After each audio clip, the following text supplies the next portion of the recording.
Why ஆங்கர்ன்றத வந்து target பண்ணீங்க? ஏன்னா ஆக்டர் வந்து அன்ரீச்சபிள் அப்படின்னு யோசிச்சீங்க. எக்ஸாக்ட்லி. எனக்கு ஆங்கருமே வந்து எனக்கு யாருமே தெரியாது. என் தம்பி யதார்த்தமா ஒரு ஷார்ட் ஃபிலிம் விஸ்காம் ஸ்டூடெண்ட் ஒரு யதார்த்தமா ஒரு ஷார்ட் ஃபிலிம் எடுக்கிறான். அதுல நடிக்க வேண்டிய ஒரு கதாபாத்திரம் அன்னைக்கு வரல. அப்பதான் நான் என்னோட 5வது வேலையை விட்டுட்டு வந்து சும்மா உட்காந்துருக்கேன். என்ன பண்ணலாம் அடுத்துன்னு யோசிச்சுட்டு இருக்கேன்.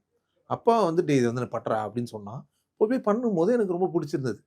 அது ஒரு கொரியர் பையன் கேரக்டர். அது எனக்கு ரொம்ப பிடிச்சிருந்தது.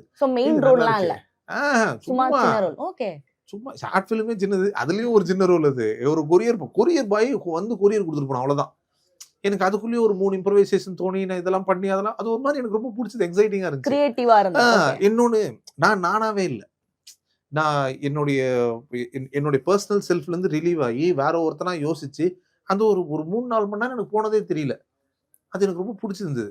சரி இது நல்லா இருக்கு, இந்த மாதிரி ஏதாவது பண்ணுவோம் வேணா. ஆனா யாருக்கிட்ட போய் ஆக்டிங் தேடுறது, எங்க ஆரம்பிக்கணும்னு கூட தெரியாது எனக்கு. அப்போ வந்து என் தம்பியோட ஃப்ரெண்டோட அண்ணன் ஒரு ஒரு ஒரு டைரக்டர் கிட்ட வேலை செய்யறாரு. அந்த டைரக்டரோட ஒய்ஃப் தான் இந்த சேனல்ல ஷோ ப்ரொடியூசர்.